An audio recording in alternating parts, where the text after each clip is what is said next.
Hello YouTube, Big Red MC716 here.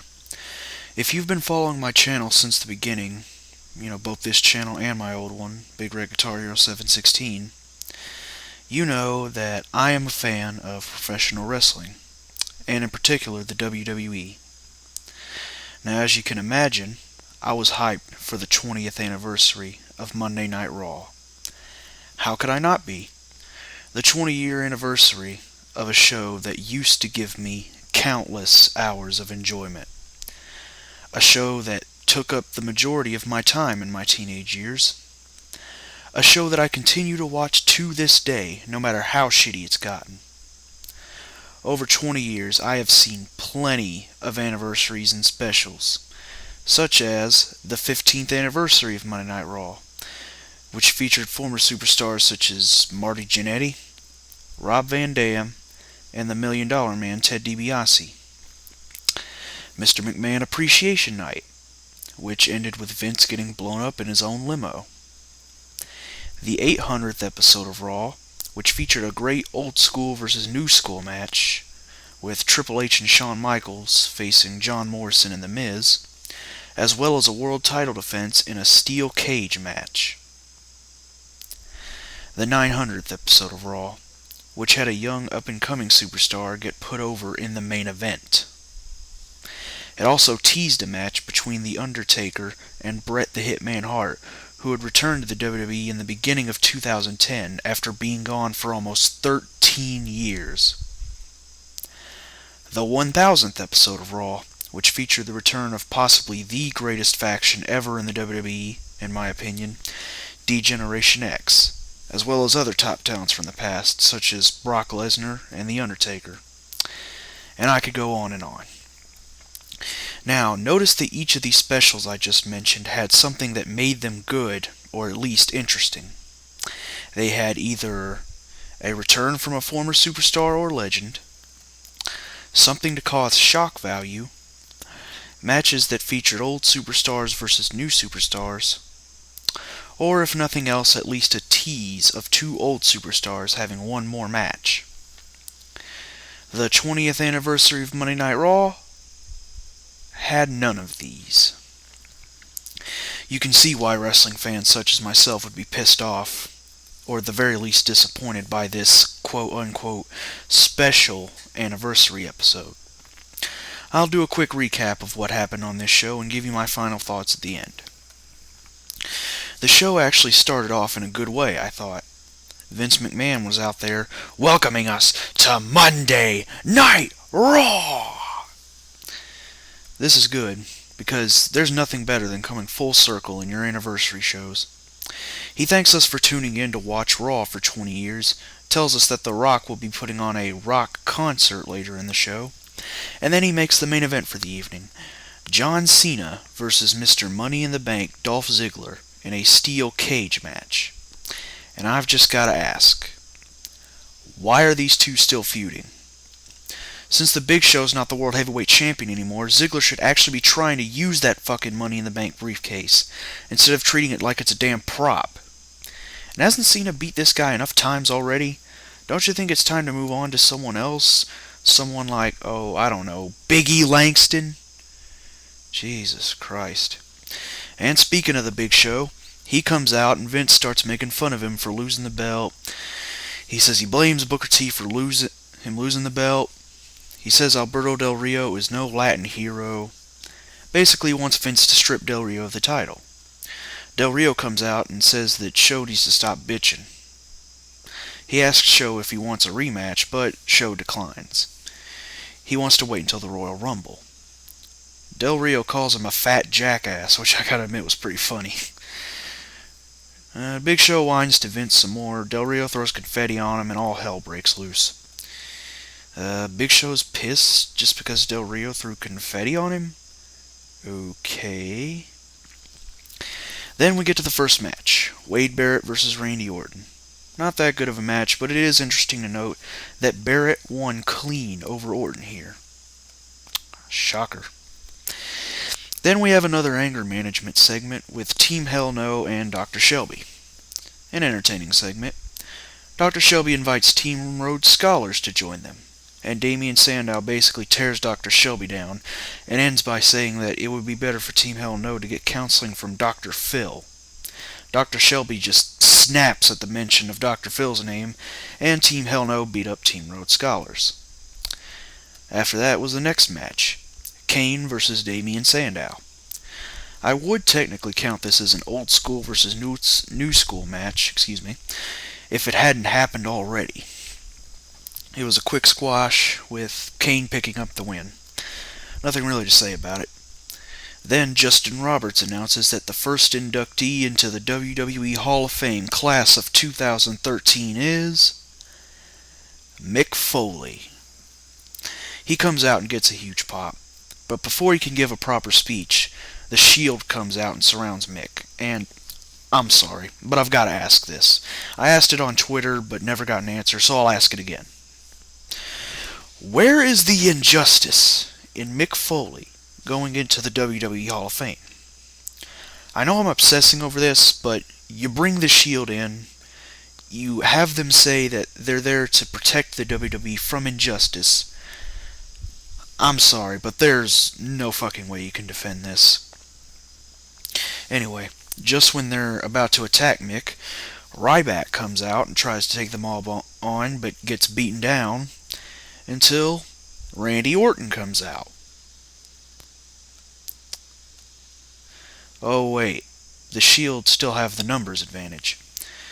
But then Sheamus comes out to even the odds, and the Shield gets out of dodge. Except for Dean Ambrose, who gets hit by a shell shock from Ryback. If they just ended it here, I wouldn't give two shits. But no. Instead, we get Josh Matthews coming out to interview Ryback for some reason.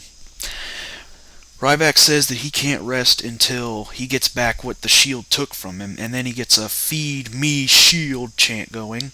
Obviously filtered in, of course.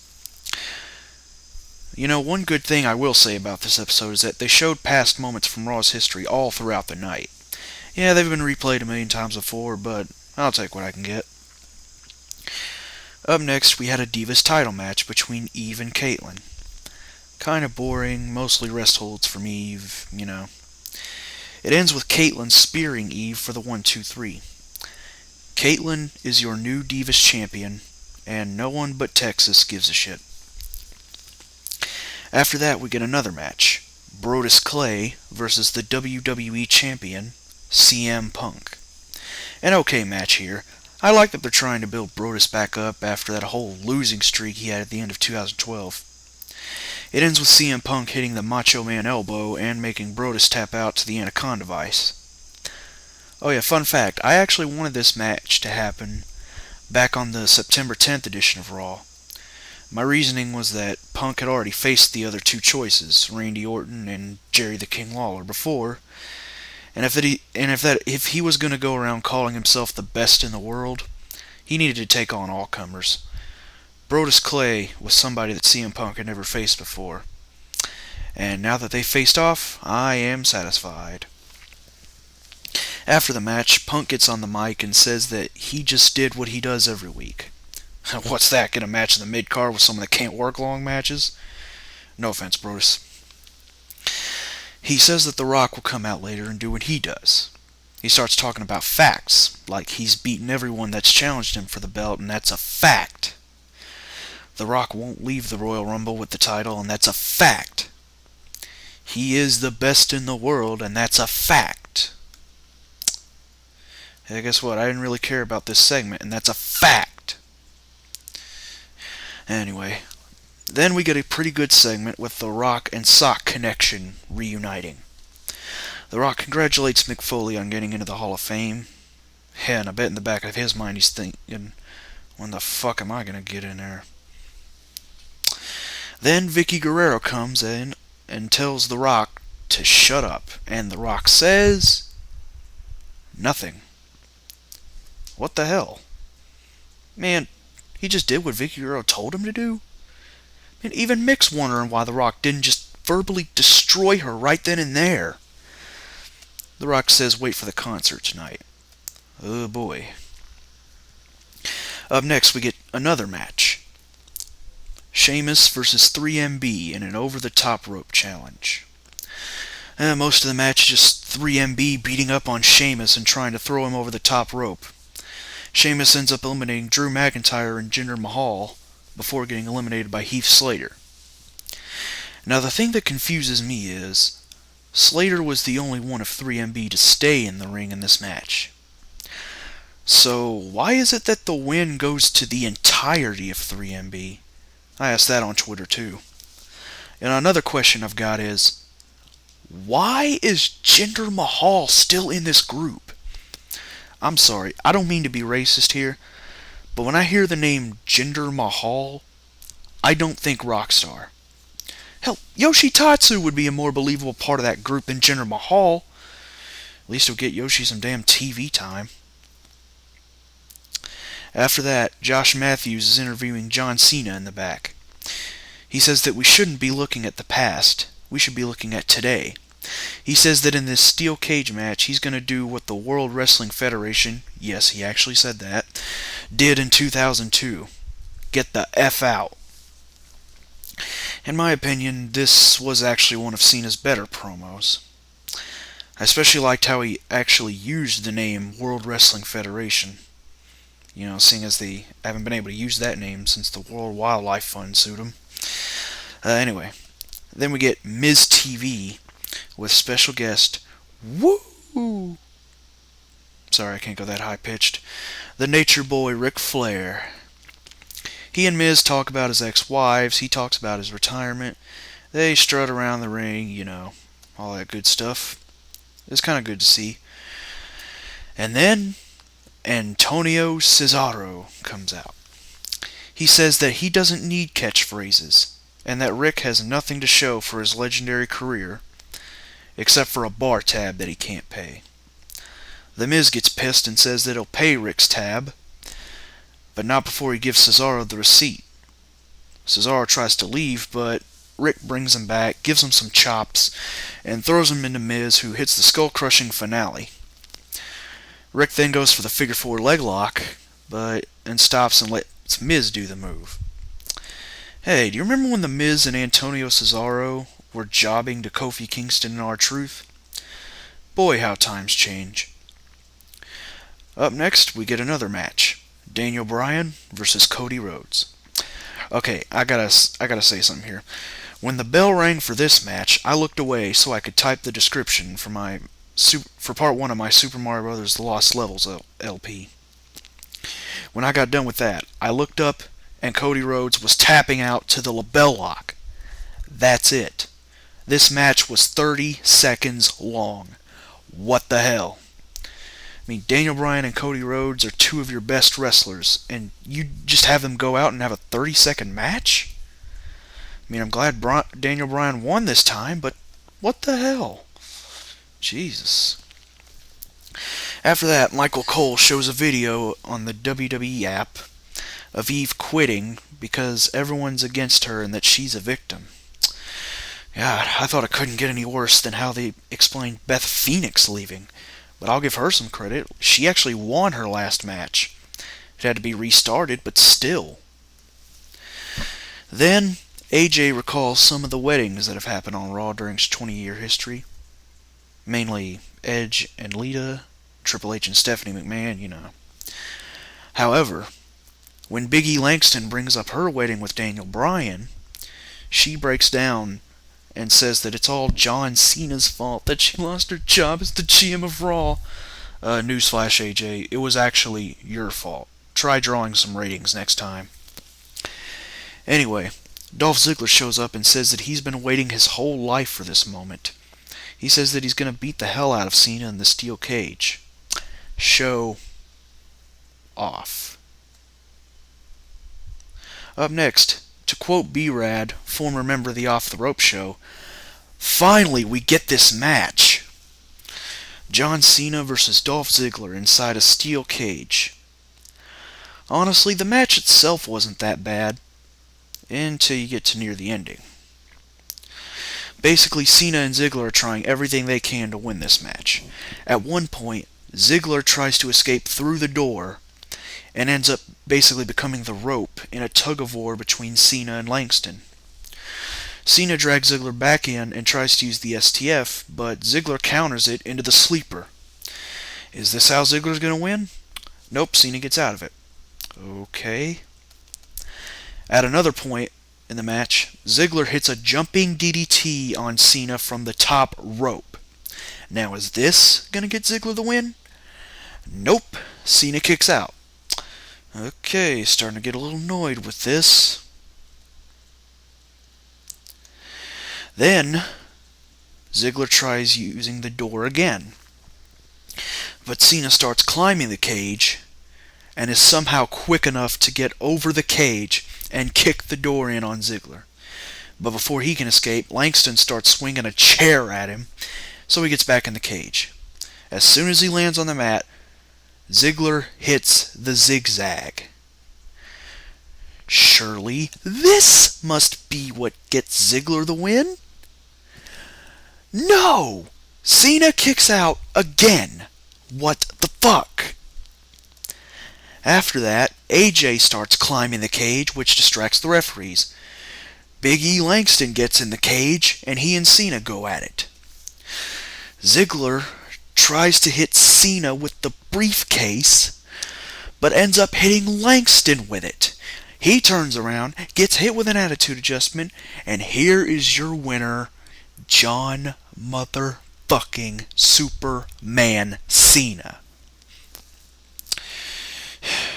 You know, I used to be a big fan of John Cena. And I think that was not only because of his rapper gimmick, although I did love that gimmick, but it was another reason was because of the fact that a lot of the time he was portrayed as the underdog.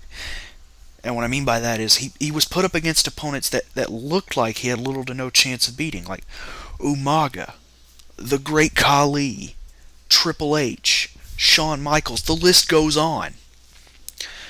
But now that he's a 10-year veteran and he's beaten everyone he's faced, I think he can afford a few losses here and there, don't you? Well, apparently the WWE doesn't, because Cena is always booked to win. Some people complain about Randy Orton. At least he's relaxed on that attitude, and he's helping young guys like Wade Barrett and The Shield get over. John fucking Cena has buried Dolph Ziggler at every fucking opportunity. Same thing with pretty much everyone he went up against in 2012. In the last year, the only person that John Cena has lost clean to is The Rock. That's it. And that was only because they were in The Rock's hometown of Miami, and there was going to be a riot if Cena won there. I guarantee you that if WrestleMania 28 had been anywhere else, John Cena would have won, and everyone would have had to just fucking accept it. Whew, man, I've spent a lot of time on this. Let's move on before I go insane with anger. Well, after that, we finally get the Rock concert. And I gotta say, this one was better than the one he did on you-know-who. Not better than the ones he did in 2003, though. Those were epic. He sang to the tune of Elvis Presley's Heartbreak Hotel, making fun of Paul Heyman, calling him Twinkle Tits, for whatever reason. And then he called out Vicky Guerrero. To her, he sang the tune of Eric Clapton's Wonderful Tonight, and he called Vicky a biatch and said that she looked horrible tonight. Of course, she got pissed and left. Then The Rock calls out CM Punk. He says that Punk is not God. No, everybody knows that. Everybody knows that honor belongs to Triple H. He says that he will beat Punk for the title at the Royal Rumble. Then Punk runs to the ring and they have a brawl to end the show. Thank fucking God, it's finally over. Well, as you can probably tell, the 20th anniversary of Raw will go down in history as the most disappointing, if not the worst, special episode in WWE history. This anniversary had none of the things I mentioned before. It had Super Cena at his fucking worst, And where the hell were the returning superstars or legends? I mean, the only one we got was Ric Flair, and he was just at the Slammies last month.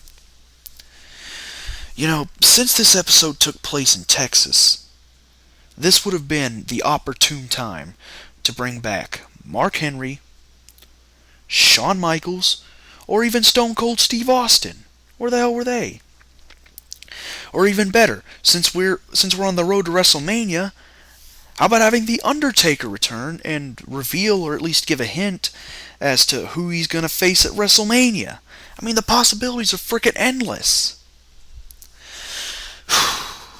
Only the WWE could fuck up a perfectly good opportunity like this. Well, that was my thoughts on the 20th anniversary of Monday Night Raw. I hope you enjoyed hearing me rant and rave about a fake sport. I certainly didn't enjoy it. This is Big Red MC 716 signing off. See you guys later.